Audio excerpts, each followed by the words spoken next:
and I could see all the stars and the constellation of stars mapped away. And all of a sudden I seen our great, many greats grandmother coming from the stars, the constellation of stars and the Milky Way. And she come flying through the sky, in through the stars. And as she come through in that noise, that's what the stars make, those kind of noise in the atmosphere, I guess. I've never been there, but that's what I see. That's what I've heard. And so I've been there through that. And then as she come flying through, and she landed here on the planet Earth. And she stepped here, and her body was brand new here to this earth. And her job was to begin the human race. So all of us here, they came through, that lady is all of our great grandma. It doesn't matter if you're white, black, purple, or pink. But if you're a human being, that was the great grandma. And brand new. And it says in there that that's where we have to start. When grandma came here, they don't know nothing about planet Earth. So the Creator had to tell her, and all the humans that come from her, are instructions of how to survive and how to live on this planet Earth. And that's what everybody in the world forgot. It's those instructions of how we're supposed to behave and live on this earth. And she says to tell everybody at this assembly here, that's where we start. If we're going to fix the world, that's where we have to start, right from the beginning again. And repair everything that was forgotten. For that's the one that came from the Creator. And that was the end of it. And I was asking Jan if she remembers or knows or can remember Six Nations, what do they call that great-great-grandmother? And she told me a name, but she wasn't sure about it. And I listened to it, what she told me, and it sounded to me something that like it's talking about the stars. Ojista is the stars, and I heard that name, Ojista, in that what she told me, but I don't know, but she wasn't sure either. But I didn't hear this story until 70 years ago when I was a kid. And people don't talk about that from day to day like a normal conversation. So, because we don't hear it enough, you tend to forget. So I was a little boy when I heard them talking. And the way I remember, they called that woman, our great-grandma, in our Mohawk language where I come from. Her name was, if I got it right, I could be wrong, but it's 70 years ago. Gachik Chagayon. And Gachik Chagayon means a matured flower. But if you want to be modern, you could say an old flower. But it sounds better to say matured flower. That's where I'm at. But I wanted to share that with you. And if you want to explore it more, what I told you, because that's all she said, that's all that thing said to me. But if you grew up traditional way, what I just told you goes further. But if you weren't raised traditional, then the door is closed unless you open the door to know more. See? But to give you a hint on it, Whenever you heard the Thanksgiving address that all Iroquois do before meetings or important events, that's the key of what the Creator told our great-great-grandmother and all of her descendants.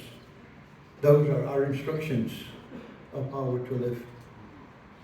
I always call and I tell the young people that Thanksgiving address is the original instruction. And I remember when I was a younger guy, Canadian and American people used to talk about a skeleton key. How many knows that term, skeleton key? A skeleton key usually can open any door. It doesn't do that anymore though. No, because no door's open unless you know your own door. But when I was a kid, one key can open many doors. And so I tell the young people when I'm talking to them, I will give you the skeleton key to the universe. That was the Thanksgiving address. If you know that, then you'll know about our universe, how to live there. So that's what I tell you. Listen real close when you hear that. And that'll give you more feeling of that, what she did to us a while ago. But that was our great-great-grandmother came to visit us when she did that. To remind us that we're all, and also, it came to me not through that, but through another elder that's passed on. He said to me before he died, and Jen Lungo knows him, because he's not a native man. His name was Jen Schwartz. And he used to come visit my community at Gananjuhalege every day for about over 20 years, without fail. He always comes there. He lived about maybe 16 miles from where we lived, but every day he was at our house. At supper time, he's always sitting at our table eating with us for 20 years. But he was a knowledgeable man. He wasn't a Mohawk, he wasn't a Seneca. I don't know, I think he was mostly Dutch from his ancestry. But he knew a lot. And here's what he told me. He said, at the beginning of the world, everybody is a human. Were born, everybody was a matrilineal. Everybody, black, yellow, purple people, they all followed woman, and they were the authority. But over the hundreds of years, men gradually took over and pushed the woman a little aside. So some places, women don't have no more say, anything, in parts of the world.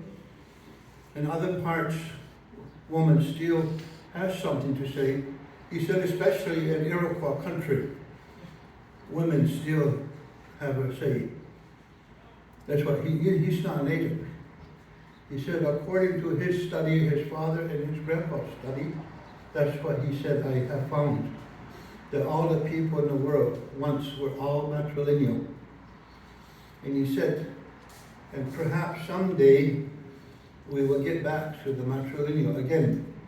And he says, I believe the Haudenosaunee people has a lot to do with making that movement happen. And we never knew that man before we moved there. He was really something else. But he passed away. And when he passed away, I'm the one who did the services for him. The real traditional way of the Haudenosaunee.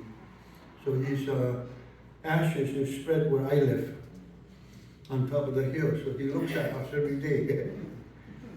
Before he used to come to supper with us, but now his spirit watches us every day. And so later on, when we first moved to Gananjuhalege,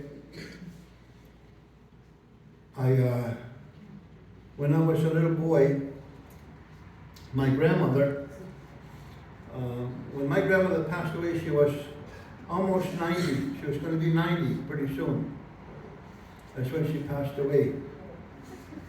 But my grandmother never went to school, not one day in her life. And she don't know how to talk French, and she don't know how to talk English. She just talks only Mohawk. Only. In fact, all my aunts and uncles, they all just talk mostly Mohawk, even though they had to go to school.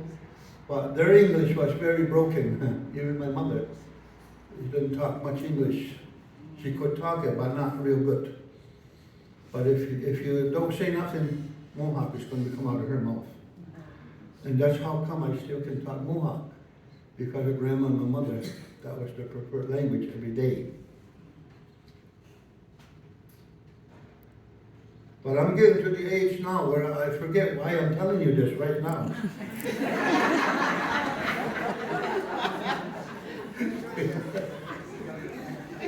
But don't worry.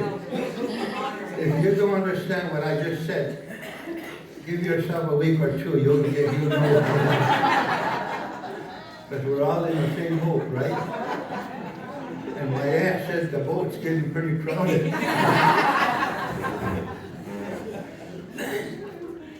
But anyway, because of that, now I just remember why I'm saying that. Grandma used to say this when I was just a little tiny boy, 4 years old, maybe 5. Here's what she said. See if you can interpret it.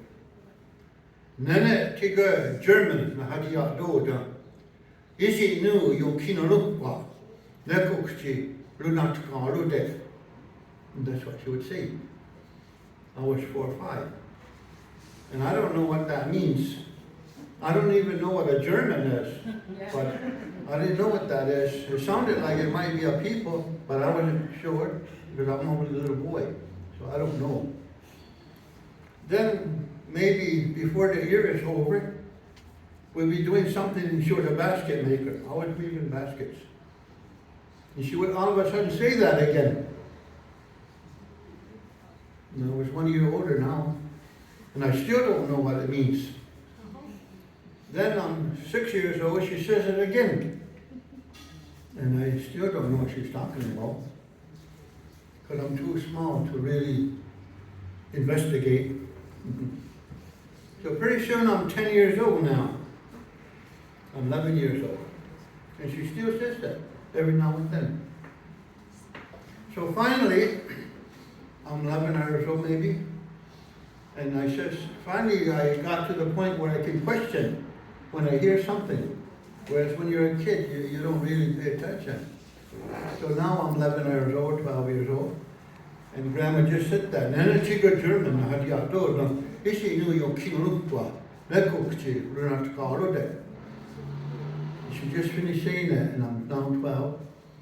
I said, accept, Grandma, that what you just said, you've been saying that ever since I was a little boy, and I don't know what you're talking about. I don't know what does that mean. Why do you say that? Grandma, can you tell me, what is it you're talking about? What does it mean? And she goes like this. Doga. In Mohawk, when you say you don't know, you say doga. That means I don't know. And if you go like this, it goes with it. Yeah. So finally I said to her, well, Akshat, why do you say that if you don't know what you're talking about? And when you're a kid, you're not supposed to say that to your grandma. Never. But I was my grandmother's tail.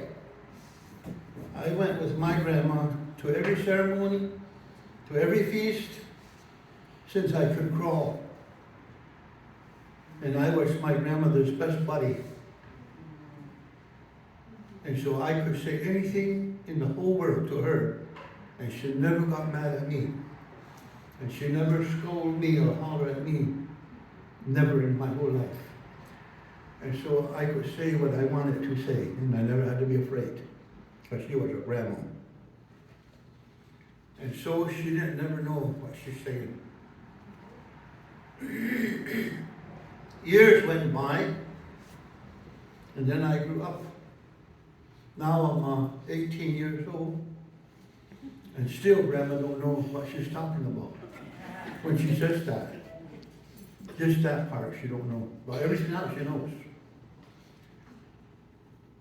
Well, then later on, much later, Grandma passed away. That's 50 years ago now, or almost 50 years ago. And she still don't know what she said, what it means.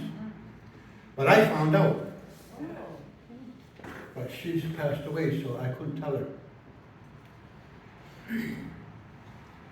And the reason I found out, because I was, how many remembers the Akwesasne Notes newspaper journal that used to be published in Akwesasne? They went all over the world, France, Europe, and everybody that was intellectual in the world would read that, and who wanted to make movements to change, read that paper. I used to be a volunteer to put it together and send it to people all over the world.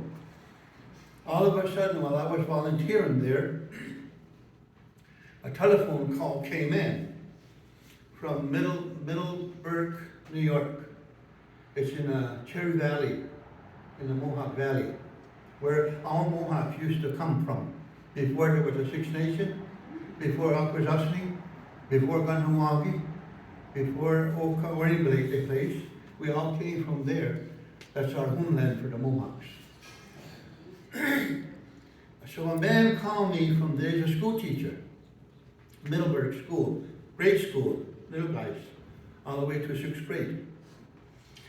And I answered the phone, he's asking for me. He says, I heard your name and I want to invite you to come to Middleburg School.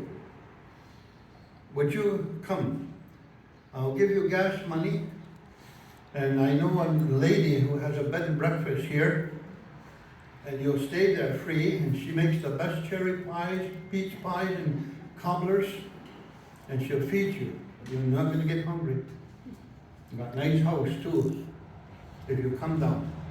I said, how come you want me to come down there? You invite me.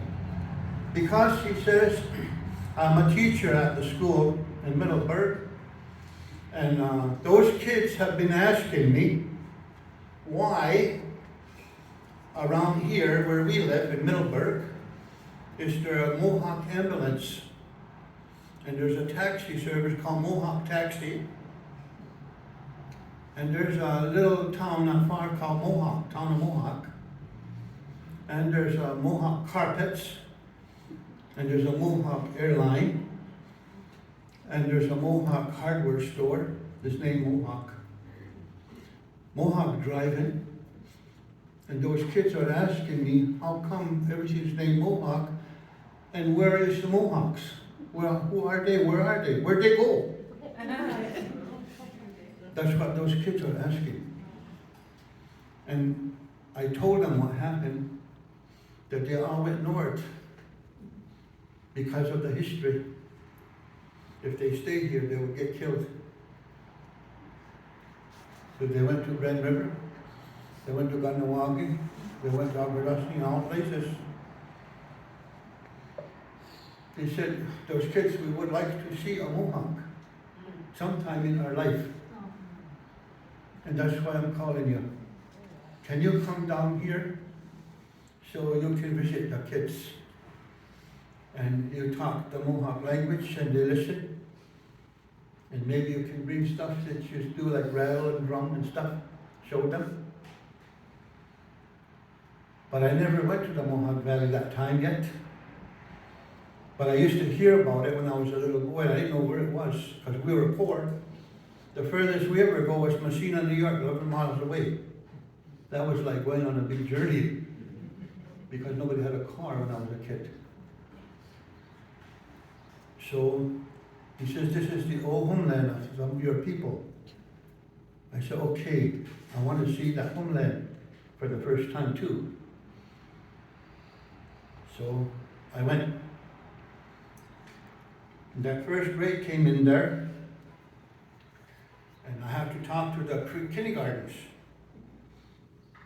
Let me tell you, teachers don't get paid enough.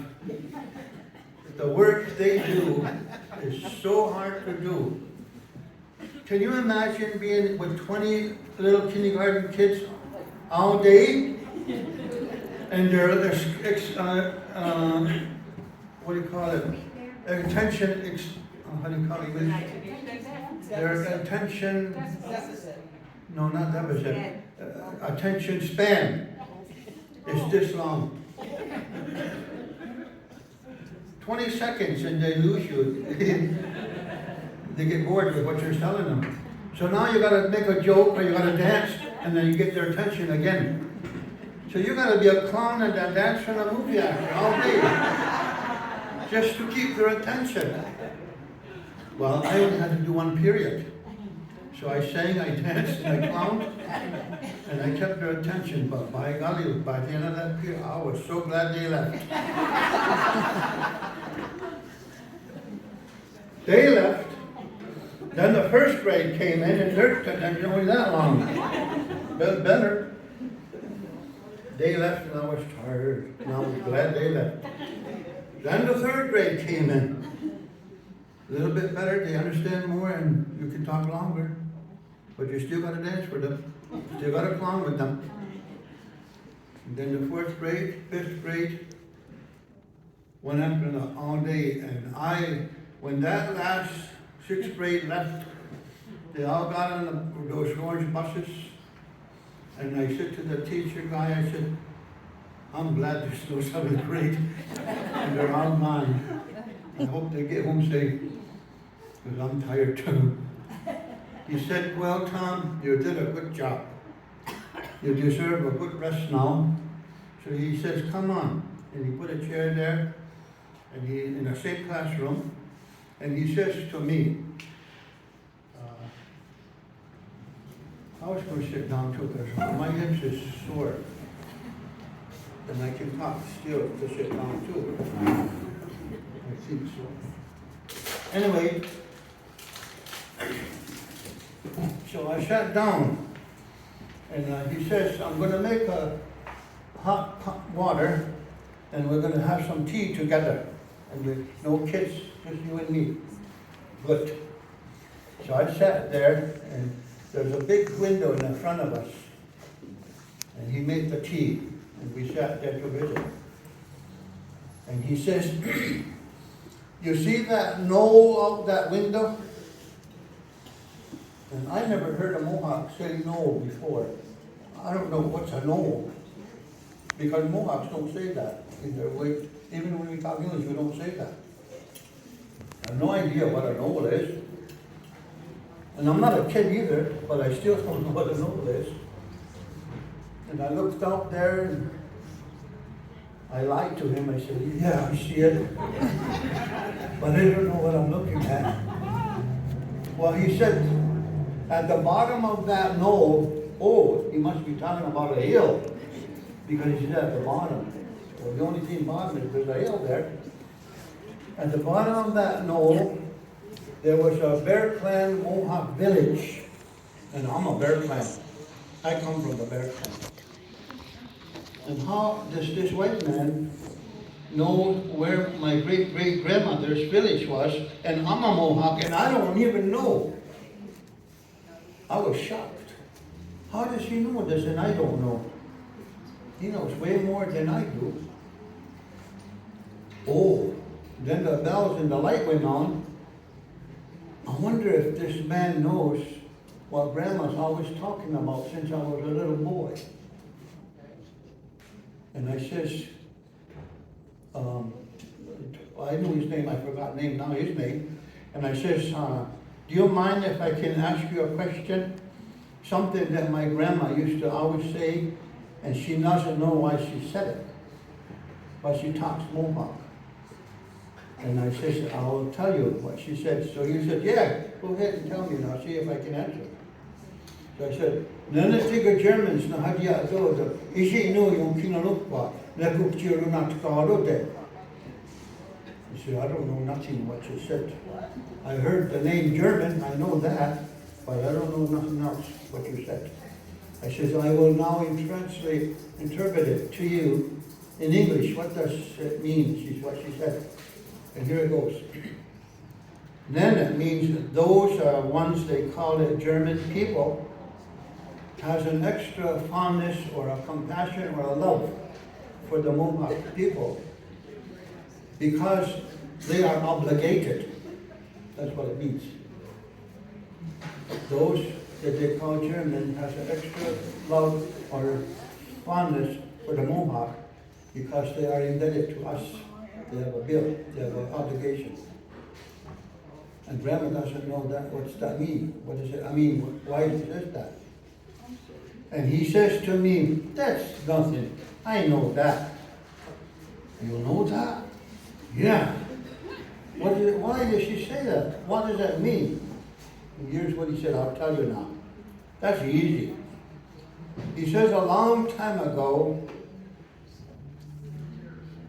the English people came over here to North America. And they want to take over the whole North America. You know what the English says? The sun never sets on the British Empire because they got land on with the world. They took over. Right? And when they did come here, they want to take over the whole continent and colonize it. And take the timbers, take the water, take the gold, take the silver, whatever is here, they want it. In order to colonize, somebody's got to cut the tree to make a town or to make a plant or factory. But in Germany, there was a group of people called Palatine Germans. And these Palatine Germans, I think, are the great-grandfathers of the Amish people that's here today. And the Palatine Germans know how to do carpentry work. They know how to farm. They know how to build houses. They know how to do everything. They're ambitious. Even their kids know how to do it. And they have a and they still have that reputation, that Amish kind of people. So the British monarchy, what do you call it? Means they invite them to come over here with a promise to do all the work, to cut trees, to make villages, make towns with the European, to colonize, to make the factories or plant whatever they had. And in promise, they're going to give them land and house to live if they do the work. And they promised them that. So boat after boatload came of Palatine Germans. On that condition, the British recruited them. And so the Palatine Germans began to work. They cut trees, they made houses, they made everything, barns, Dutch barns, there's some of them still standing. It's over 300 years old. In fact, where I live, there's one that's almost 200, still there in good shape, made by the Palatine German. And the English did not fulfill their promise to the Dutch, to the Palatines. They didn't give them no land, and they didn't give them no house, nothing. So all of those Palatine Germans said, well, slack off until they fulfilled their promise. A couple of years went by, they didn't do it. So they slacked off, and guess what the British did? They dumped them. All the Palatine German. We don't want nothing to do with you no more. So that winter, a lot of them don't have a land, and they got no place to go. Some of them froze to death. Some of them starved to death. Guess what happened? Mohawks took them in their longhouses and wintered them. Doctored their sick and said to the German people, over there, you can build a house for you, your wife, and your kids. They didn't give them the land. They just said you can build and live there, and you can plant a garden, And we'll give you seeds, all kinds of seeds, and we'll show you how to plant it, and we'll show you how to cook it. And that's what that teacher told me. That's why your grandmother says that. And when I asked Grandma how come she says it, here's her answer. Because when I was a little girl, my mother used to say that. But I wasn't nosy like you. I never asked her. And I used to hear my mother's mother say it too. But by the time I found out, when that teacher told me what it meant, Grandma was already gone. So she never knew why she was saying that. But that's part of the real history. So when we moved back over there to the Mohawk Valley, which was prophesied, it was prophesied in my family that someday will come, our grandchildren will go back to our homeland and rebuild the fire where one more the sacred smoke will pierce the sky. I used to hear that when I was a little boy. And some of my relatives tried to go back in 1956, 57, but they didn't last a year. The white people threw them out and burnt their longhouse that they had built. And they had to come back to Akwesasne and to Ganawagi. I was only around 10 or 11 that time when they tried. But I was too young to go with them, but I heard about it because of my relatives. So then in 1993, myself and other families moved there in 93, and we're still there yet. But now I'm moving back to Akwesasne. That's why I'm rebuilding over there now.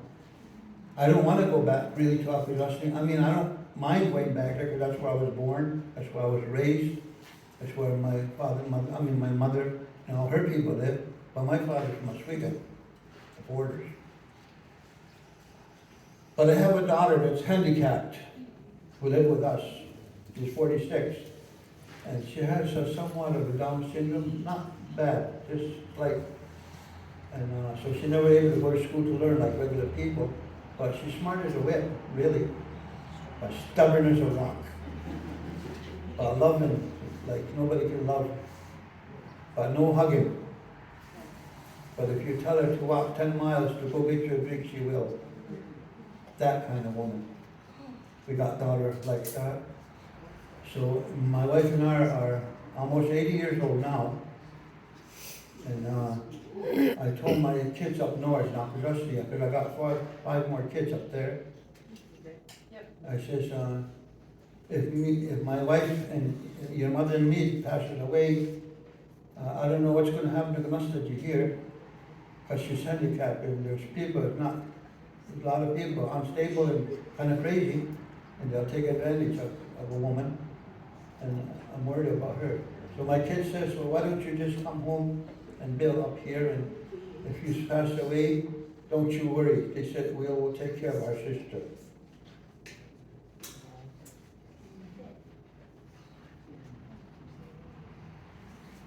Okay. So, we're building a house. But I don't really want to go because Mohawk Valley is our homeland. And it's beautiful there. And you know what? They found a longhouse over there that might be 1,100 foot long. Or else two longhouses butt to butt. But that man I'm talking to you about that was telling us stuff, oh no, it was somebody else was coming. He found those charred remains in the ground. He said that it's a one longhouse, 1,100 foot long. It's up there, 1.5 miles from our back door in Aganachualeke. But he died, that man, so he never showed me where it is. He wanted to, but I was busy planting corn, potatoes, and rebuilding and everything in the Winham Valley, so I never had time to go show me. He died. But it's there somewhere. But anyway, that's what I wanted to share with you. And so, over the years, because my grandmother never went to school, and some of her relatives never went to school too, never went to residence, although some of my relatives went to Carlisle, which is the granddaddy of residential schools in the States. And because I was born with my mother and grandma, I only heard a lot of Mohawk, because they can't talk English, my grandma. So I had to learn how to, since I was a little boy, I guess. And I still remember how to do it. And whenever she goes to a ceremony, I go with her. If she goes to a medicine bear dance, I go with her. I'm just a little kid. So I've seen a lot of things when I was a kid. Not that I studied it, I learned it, but as grandma, so I had to go with her. And I seen and I learned just by going with her. And so now she's gone. That's why when somebody wants to video me, or do a Zoom, or ask me to go to Toronto, or Winnipeg, or Montana, or Six Nation, or Oneida, or Kanawagi, or wherever, I never say no. Whatever I heard Grandma say, I tell you. Whatever our aunt says, I tell you. Whatever our chief says in our longhouse, I tell you. I'm not stingy. Whatever I can remember, I'll tell. So it's on video, so that's what people tell me. I seen it on video.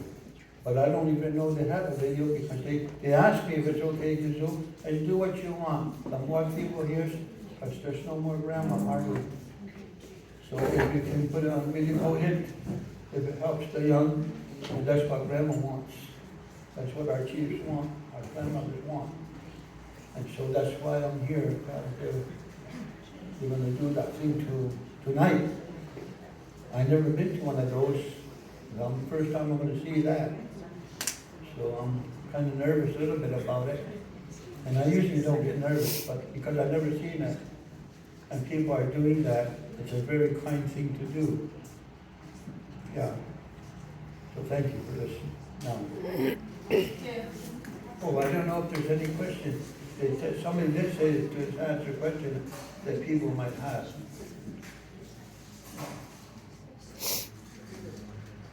Anybody have any questions?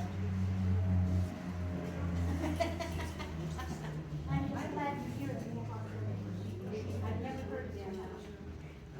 Say it again loud. I'm so grateful to hear the Mohawk culture of it. I've never heard this before. Oh. From my grandmother. I forgot to tell you, since you brought that up. When we moved to the Mohawk Valley in '93, we were there only about 2 months, and the place was abandoned for almost 20 years. So we had to remodel it and fix it up. So I was busy doing carpentry work. Sometimes I would go to bed at 3 o'clock in the morning, painting mop boards and fixing windows and doors that won't close. And usually my wife would come where I'm working, and she says, she kind of scold me a bit. And she says, don't you know it's almost sunrise coming? You're supposed to sleep sometime. And she'd scold me and make me go to bed. Because there was so much work to do, I just didn't have time to sleep. Until she hollered at me. And so that one night I was painting mop boards down in the big room where we used to have Mohawk classes. And all of a sudden I heard the door open. And I thought, oh, my wife Alice is coming to make me go to bed. This was about 1 or 2 o'clock in the morning. And I turned around and she didn't say nothing, so I looked. Usually she scolded me to go to bed. So and she didn't scold me. So I says, how come she didn't say nothing? So I looked, and it wasn't my wife. Guess who it was? It was my grandma. It was my grandmother. And my grandmother's been gone at that time about 30-something years. She's been dead since that time. So I was shocked to see her. It didn't make me scared or nothing because it would be ghosts, I'll be spirit. Because I love my grandma, so I'm never afraid of her. So she was standing there smiling.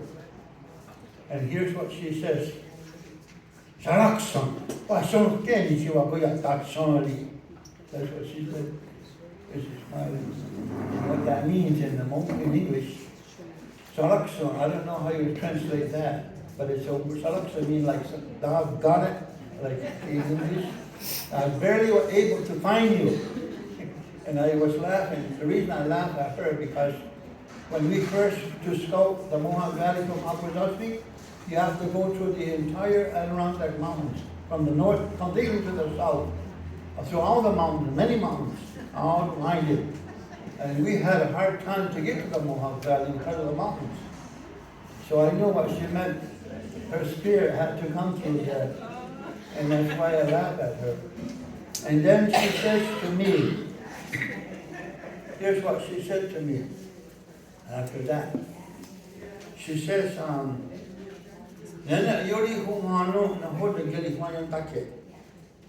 that means in English, it's a really important big matter that I carry to come to see you. Nene do get you hana. Nene go ni to the onsa. Yata so the ena hunka on wadili onyo. Because the young people doesn't have nobody to teach them. No more grandma, no more grandpa, no more aunt, no more uncle to teach them what they're supposed to know to grow. Tihuana tkam, jinit got share na agahak. Runo magam, runo hawk. That means what parents have done now is when they have children, they're just like an animal. They don't teach them what they're supposed to know, how to grow up. Everybody else teaches them, school teach them, church teach them, video game teach them, television teach them. Rarely does a father and mother teach their kids how to grow up. They give it out.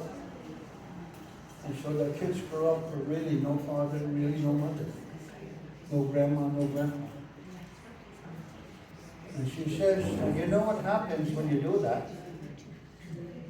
When a horse is in a barn, a little baby horse, and you never put rope on it, never put saddle on it, you just let it grow for years to grow up to be a big horse, and then you want to put saddle on and ride it, that horse could throw you to the moon, break that saddle. Or if you hook it with harness to a buggy, it'll break that buggy, because it was never taught. So you can't wait till they're grown up to teach them about how to be a human. That's how come now grandkids and kids, if mother and father or grandma and grandpa talks to them, are trying to scold them a little bit to teach them what's right, they'll give you the middle finger. Or they'll tell you to F off. A lot of kids will say that to their own parents. And she says, Nana, very function means that's like a very bad to do that to your parents. Real humans don't do that. Because they waded in, raised them up with love and compassion. It's too late now. And that's why a lot of our young kids is talking up. Now everybody's selling marijuana everywhere. Open the door to craziness. And that's our precious youth. Instead of going there, closing the doors and protecting them, they open wide up so the horses are wild to go and destroy everything. And she says, that's why I came to see you, my grandson. That means if you are willing, what I want you to do is I want you to, when you think about me, if you do, and I says, Grandma, there wasn't a day. Sister, come on. Well, I don't think about you. I was happy to hear that. Okay.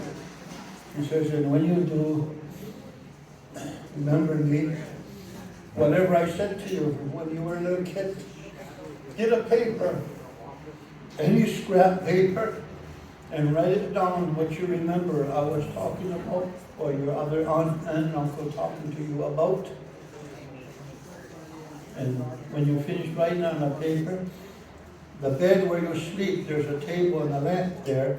Put that paper you wrote on there. And maybe next week you remember me and you remember what I said. get another scrap paper and put it on the other paper. Tell her, oh no, I hear you, don't excuse us, I had to slap so on. Then, no, I've got into the yours around now. Pretty soon she says that pile of scrap paper next to the table where you sleep, big pile. And the last paper, you think you can't remember no more, you'll write it on there. The name of that paper is "And Grandma Said." And dedicated to all the young people who didn't have a grandma or a grandpa or elders to teach them what they're supposed to know. And they will know something how to live. And that, I didn't even know what that meant. A white woman, a white lady who's my friend. By the way, she talks fluent Mohawk, and she's not even an Indian. Her name is Leslie Forrester. She lives in Belleville, Canada. She heard me say this at a meeting, and you know what she said? Tom, your grandma wants you to write a book. I didn't know that. She interpreted, white lady interpreted. I'm going to follow you, and I'm going to put that hidden microphone on you wherever you talk. I'll follow you, however long it takes. Instead of writing scrap paper, we put it on tape. And she followed me for 7 or 8 years, everywhere I went. And she hid the microphone on inside my shirt. Sometimes she took them because she was under. And I'm already married to her. And then she's the one that transcribed all those tapes. They call it, and Grandma Said. So the young people and all the residential people who went to residential school, they're already grown up old and they don't know tradition. They don't know what the Creator told us because the schools erased it from their memory. And that's why they're unable to be good grandma and good grandfather. And so now they take Grandma Said book, the older people, and they go in their bedroom and read it. And they don't have to be embarrassed to relearn what they're supposed to have learned years ago. And now they're good grandmas. And so it's like a medicine. And it took a white woman to interpret an Indian's dream to help our people. And when young men and women tell me, thank you, there are no more alcoholics, there are no more rubber, because Grandma Said book taught them how to be human. It makes me cry.